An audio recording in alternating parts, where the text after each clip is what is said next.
ইসরায়েলের সামরিক ও গোয়েন্দা স্থাপনা লক্ষ্য করে ইরানের শক্তিশালী হামলা, 4 শহর ব্যাপক ক্ষয়ক্ষতি, আর্থিক ক্ষতির মুখে পড়তে যাচ্ছে দেশটি।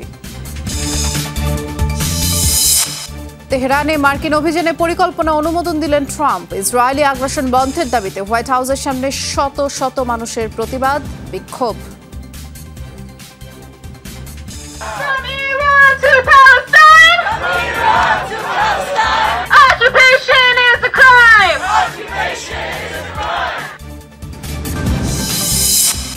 ইসরায়েল ইরান সংঘাতে তেহরানকে মস্কোর ঘনিষ্ঠ মিত্র আখ্যা পুতিনের।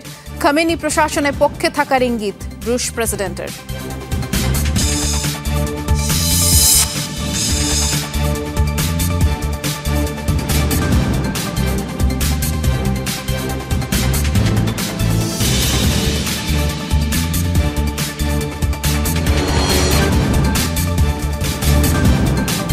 শিরোনামগুলো শুনছিলেন, নুসরাত বৃষ্টির সাথে আছি।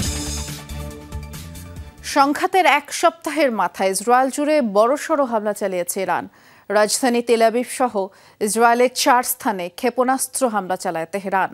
এর মধ্যে 3টি স্থানের মধ্যে ইসরায়েলে টার্গেট করা হয় সামরিক এবং গোয়েন্দা স্থাপনা। বিশ্বব্যাপী অবস্থিত একটি হাসপাতালেও সরাসরি আঘাত হানে ইরানি ক্ষেপণাস্ত্র। তার কিছুক্ষণ আগেই ইরানের আরাক ও খুন্দাব শহরের আশপাশে পারমাণবিক স্থাপনায় হামলা চালায় ইসরায়েল। রাতের নিস্তব্ধতা ভেদ করে একের পর এক ইরানি ক্ষেপণাস্ত্র ছুটে যাচ্ছে ইসরায়েলের দিকে। পশ্চিম তীর জেরুজালেমের আকাশে ধরা পড়ে সেই দৃশ্য। কিছুক্ষণ পরই প্রতিরক্ষা ব্যবস্থা ভেদ করে ইসরায়েলের কমপক্ষে 4টি স্থানে আঘাত হানে মিসাইলগুলো। বৃহস্পতিবার ভোররাত থেকে ইসরায়েলে বড়সড় অভিযান চালায় ইরান। টার্গেট করা হয় মধ্য এবং দক্ষিণ ইসরায়েলের 4 স্থান। এর মধ্যে 3টি মধ্যাঞ্চল এবং তেল আবিবের কাছাকাছি এলাকা। আইডিএফ এর কমান্ড সেন্টার সহ একটি গোয়েন্দা স্থাপনা ধ্বংসের দাবি করে তেহরান। ক্ষতিগ্রস্ত হোলন নামক এলাকার একটি আবাসিক স্থাপনা। দক্ষিণ ইসরায়েলের বীরশেবায় একটি হাসপাতালে সরাসরি আঘাত হানে ইরানের ক্ষেপণাস্ত্র। পাশাপাশি শকওয়েভের কারণে মারাত্মক ক্ষতিগ্রস্ত হয় ভবনটি। ভেঙে পড়ে ছাদের একাংশ। ব্যাপক ক্ষতির কথা স্বীকার করলেন প্রধানমন্ত্রী নেতানিয়াহু।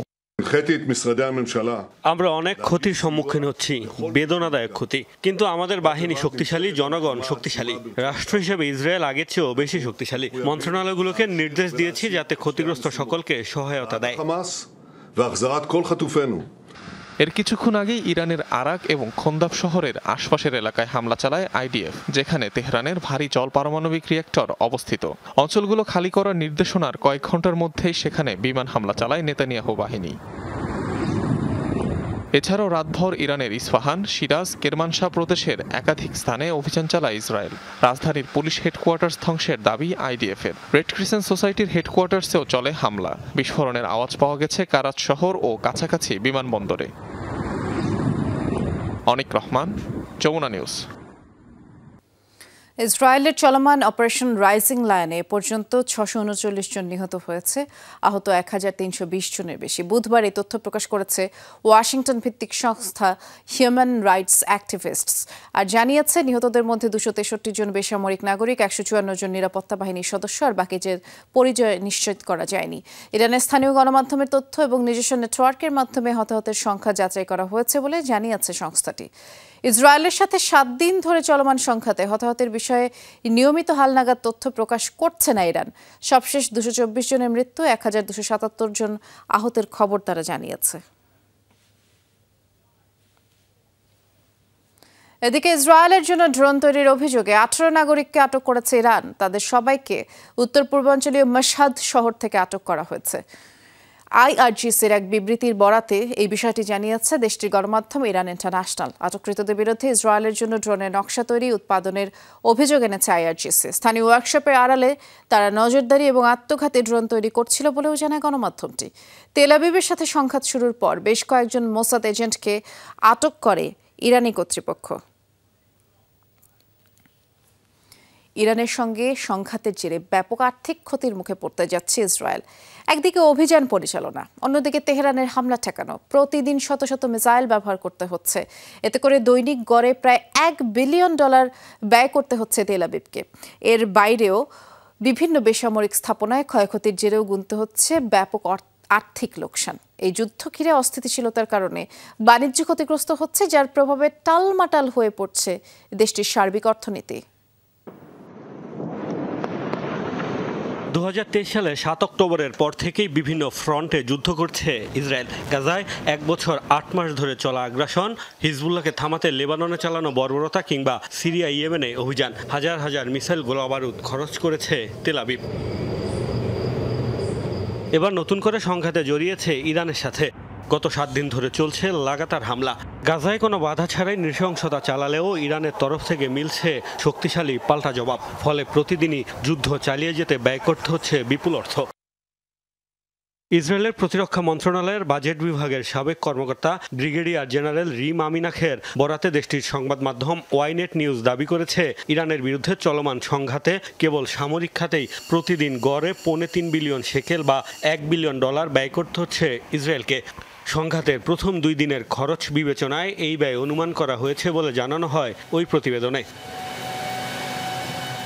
সাবেক ওই সামরিক কর্মকর্তা দাবি করেন, এর মধ্যে ইরানে হামলা চালাতে খরচ হচ্ছে $593 মিলিয়ন, আর বাকি অর্থ ব্যয় হচ্ছে পাল্টা হামলা ঠেকাতে।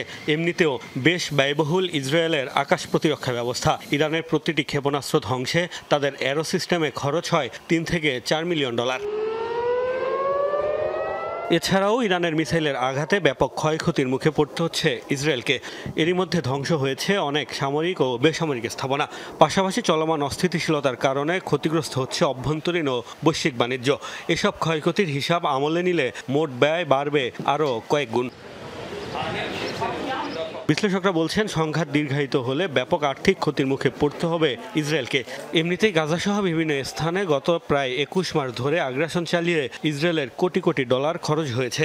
নতুন করে এই ব্যয়ের কারণে দেশটির অর্থনীতিতে তৈরি হতে পারে বড় ধরনের সংকট। মুস্তাফা মাহমুদ, যমুনা নিউজ। সক্ষমতার অনন্য নজির স্থাপন করল ইরানের আকাশ প্রতিরক্ষা ব্যবস্থা। প্রথমবারের মতো ইসরায়েলের $1 কোটি সমমূল্যের ড্রোন ধ্বংস করেছে IRGCর এয়ার ডিফেন্স সিস্টেম, যেটিকে তেহরানের জন্য ব্যাপক সাফল্য হিসেবে আখ্যা দেওয়া হচ্ছে। বুধবার মধ্য ইরানের ইসফাহান প্রদেশের একটি স্থানে ভূপাতিত করা হয় ইসরায়েলি হারমিস 900 মডেলের মানুষবিহীন আকাশযানটি। দেখে বোঝারই উপায় নেই, বিধ্বস্ত এই ড্রোনের মূল্য আনুমানিক $10 মিলিয়ন।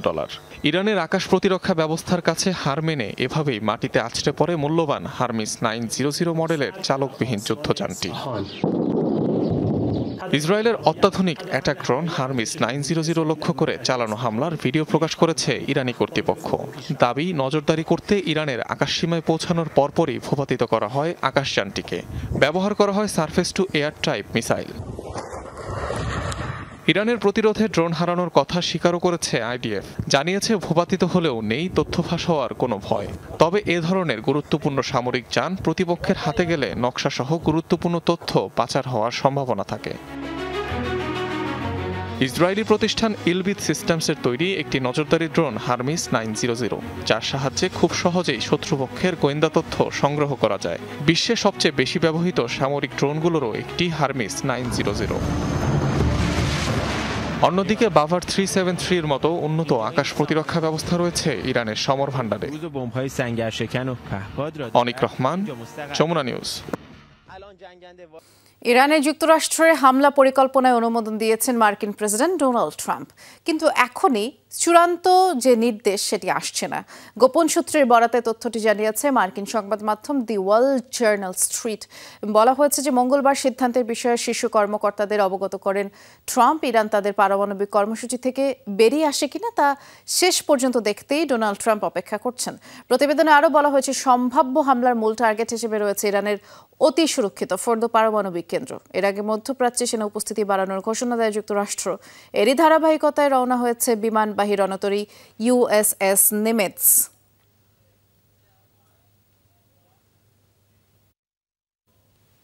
ইরান ইসরায়েল সংঘাতে যুক্তরাষ্ট্রের জড়িয়ে পড়ার সম্ভাবনাময় তীব্র ক্ষোভ ছড়িয়েছে সাধারণ মার্কিনদের মাঝে এবং মিছিল সমাবেশ হয়েছে Washington DC, new York city সহ বড় বড় শহরগুলোতে। ইসরায়েলপন্থীদের সাথে হাতাহাতির ঘটনায় উত্তেজনাও ছড়িয়েছে রাজধানীতে।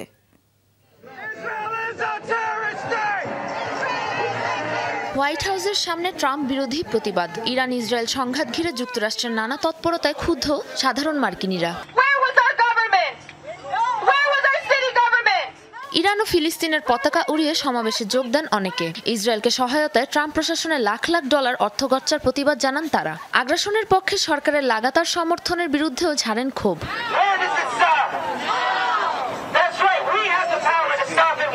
ওয়াশিংটন ডিসি ছাড়াও বিক্ষোভ মিছিল হয়েছে নিউ ইয়র্ক সিটি, ম্যানহাটন সহ যুক্তরাষ্ট্রের বড় বড় অনেক শহরে।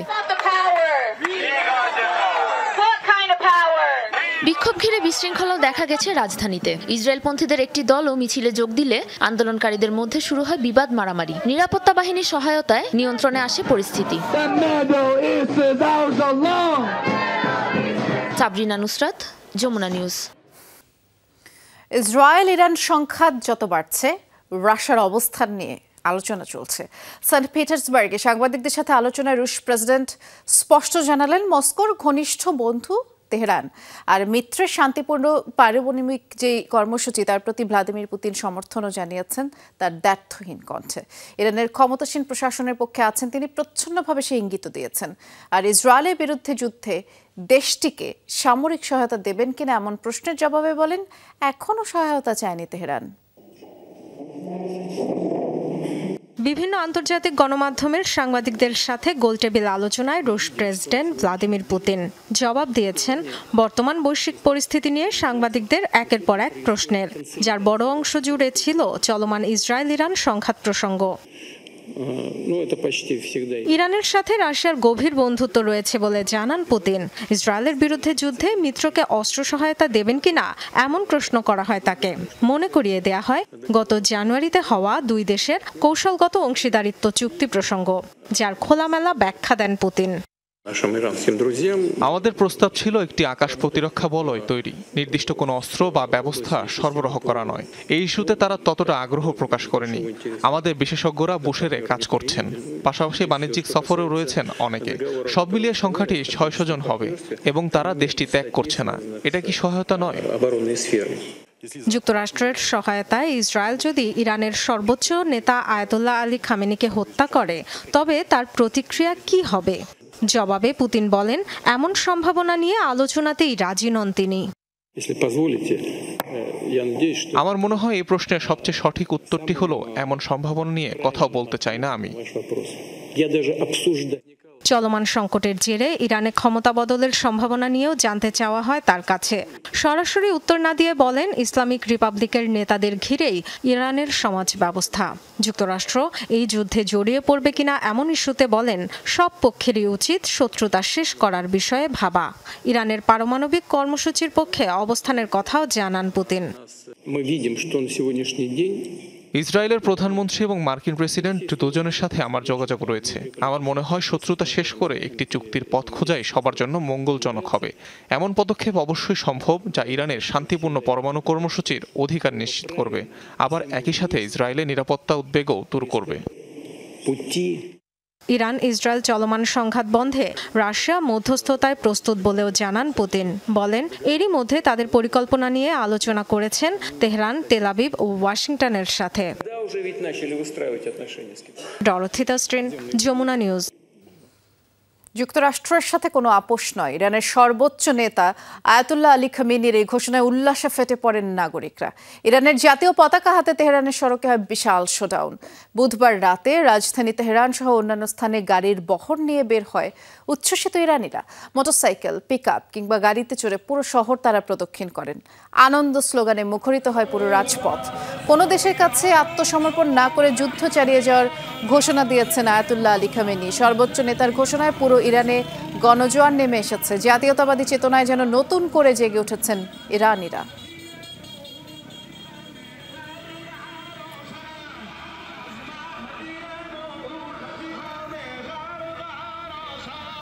ইরান ইসরায়েল সংঘাতের জেরে দুদেশ থেকে বিদেশি নাগরিকদের সরিয়ে নিতে তৎপরতা চালাচ্ছে বিভিন্ন দেশ।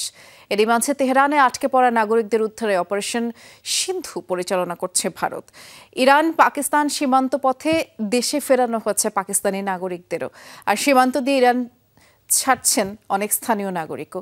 এদিকে ইসরায়েল থেকে ফিরিয়ে নেওয়া হচ্ছে বিভিন্ন দেশের নাগরিকদের।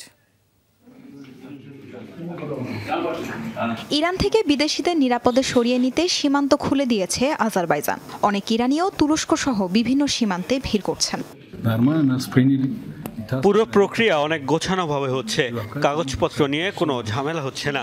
আজারবাইজান কর্তৃপক্ষ অনেক আন্তরিক। ইরানে অবস্থানরত যেসব বাংলাদেশি দেশে ফিরতে চান তাদের সরাতে এরই মাঝে উদ্যোগ নিয়েছে বাংলাদেশ সরকার। তাদের স্থলপথে প্রথমে নেওয়া হতে পারে ইরান পাকিস্তান সীমান্তে, এরপরে পাকিস্তান থেকে বাংলাদেশে ফিরতে পারেন তারা।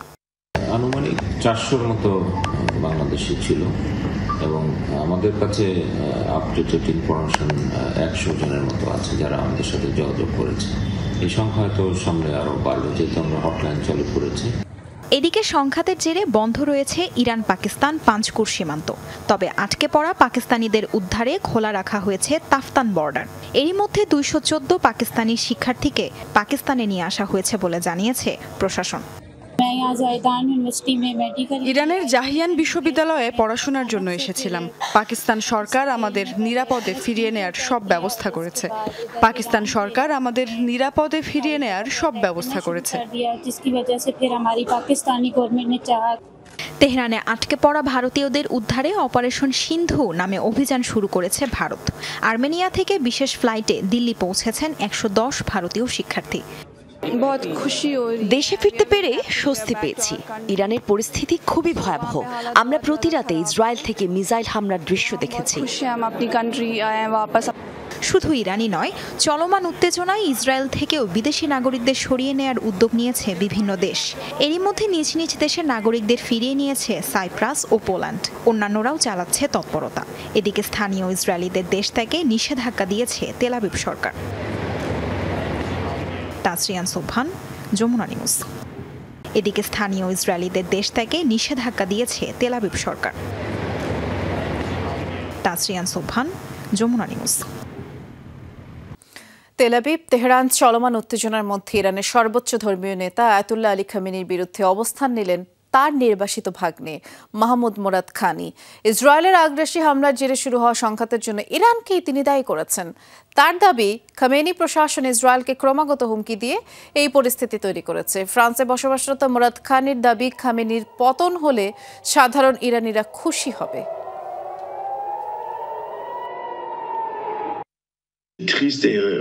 আমি মনে করি ইরানের বর্তমান অবস্থার জন্য ইরানই দায়ী। আমার মামা আল খামেনি শুধুমাত্র তার ক্ষমতার পরিধি বাড়ানোর জন্য ইসরায়েলকে ক্রমাগত হুমকি দিয়ে গেছেন। এবার সাইবার হামলা শিকার ইরানের রাষ্ট্রীয় টেলিভিশন। বুধবার রাতে চ্যানেলটি হ্যাক করা হয়েছে বলে জানিয়েছে Tehran. Islamic Republic of Iran broadcasting IRIB এর এক বিবৃতিতে বলা হয়েছে, স্যাটেলাইট সিগন্যালের মাধ্যমে হস্তক্ষেপ করেছে তেল আবিব। বেশ কিছুক্ষণ নিয়মিত অনুষ্ঠানের বদলে প্রচার করা হয় ইরানিদের পুরনো বিভিন্ন বিক্ষোভ কর্মসূচির ভিডিও। এবং রাষ্ট্রীয় টেলিভিশন IRIB জানিয়েছে, স্যাটেলাইট ট্রান্সমিশনে বিভ্রাট, অপ্রাসঙ্গিক বার্তা বা ভিডিও দেখা গেলে বুঝতে হবে এটা শত্রুপক্ষের আগ্রাসন। এর আগে লাইভ সংবাদ প্রচারকালে ইসরায়েলের হামলায় ক্ষতিগ্রস্ত হয় টেলিভিশন ভবন। মঙ্গলবার সাইবার হামলার শিকার হয় ইরানের সবচেয়ে পুরনো রাষ্ট্রীয় ব্যাংক সেপা এবং বেসরকারি পাশারগাদ ব্যাংকের ওয়েবসাইট। আবারও যাচ্ছি বিরতিতে, যেমন আইডেস্কে একটু পরে। যুক্তরাষ্ট্রের মধ্যস্থতায় নয়, ভারত পাকিস্তান দ্বিপাক্ষিক আলোচনার ভিত্তিতেই হয়েছে যুদ্ধবিরতি। মার্কিন প্রেসিডেন্ট ডোনাল্ড ট্রাম্পের সাথে ফোনালাপে এমন কথা বলেছেন ভারতের প্রধানমন্ত্রী নরেন্দ্র মোদী। মঙ্গলবার ট্রাম্পের সাথে ফোনে কথা বলেছেন মোদী, আর তখনই ভারত পাকিস্তান ইস্যুতে মার্কিন প্রেসিডেন্টকে নরেন্দ্র মোদী কথা বলেছেন বলে ভারতের পররাষ্ট্রমন্ত্রী বিক্রম মিশ্রি জানিয়েছেন। গেল মে মাসে পেহেলগামে ঘুরতে যাওয়া পর্যটকদের উপরে সন্ত্রাসী হামলায় 26 জন নিহত হয়েছিলেন। এই হামলার জন্য পাকিস্তানকে দোষারোপ করে দিল্লি। তীব্র প্রতিক্রিয়া জানায় পাকিস্তানও। এরপরে পাল্টাপাল্টি হামলায় উত্তপ্ত হয়ে উঠেছিল সীমান্ত এলাকা। টানা 4 দিন গোলাগুলির পর দুই দেশ যুদ্ধবিরতিতে সম্মত হয়, যদিও এই যুদ্ধবিরতির কৃতিত্ব নেন মার্কিন প্রেসিডেন্ট। ভারত ও পাকিস্তান কে बीच প্রধানমন্ত্রী নরেন্দ্র মোদী স্পষ্টভাবে মার্কিন প্রেসিডেন্ট ডোনাল্ড ট্রাম্পকে জানিয়েছেন, ভারত পাকিস্তানের যুদ্ধবিরতি শুধুমাত্র দুই দেশের আলোচনার মাধ্যমেই হয়েছে। পাকিস্তানের অনুরোধেই বৈঠক হয়। প্রধানমন্ত্রী জোর দিয়ে বলেছেন, ভারত কখনো মধ্যস্থতা মেনে নেয়নি, এখনো নেয় না, ভবিষ্যতেও কখনো গ্রহণ করবে না। ত্রাণ সহায়তার জন্য অপেক্ষারত অবস্থায় আবারও ইসরায়েলি সেনাদের হাতে 29 ফিলিস্তিনি প্রাণ হারালো। পুরো গাজা জুড়ে প্রাণহানি অন্তত 72। আইডিএফের আক্রমণে গুরুতর আহত হয়েছে মধ্য গাজার শতাধিক মানুষ। বিমান হামলায় ব্যাপক ক্ষতিগ্রস্ত হয়েছে গাজার দক্ষিণাঞ্চলের বহু এলাকা। হামলায় আল মাওয়াসি শরণার্থী শিবিরে নারী শিশু সহ অন্তত 8 জন নিহত হয়। অন্যদিকে মাঘাজি শরণার্থী শিবিরে আইডিএফের হামলায় নিহত হয়েছে স্বামী স্ত্রী সহ একই পরিবারের সবাই। একটু খাবারের আশায় থাকা নিরপরাধ গাজাবাসীদের উপরে নির্বিচারে বর্বরতা চালানো ইসরায়েলের প্রতি কঠোর নিন্দা জানিয়েছে ফিলিস্তিনের স্বাধীনতাকামী গোষ্ঠী হামাস। এই ছিল যমুনা আইডিসকে সাথে থাকার জন্য সবাইকে ধন্যবাদ।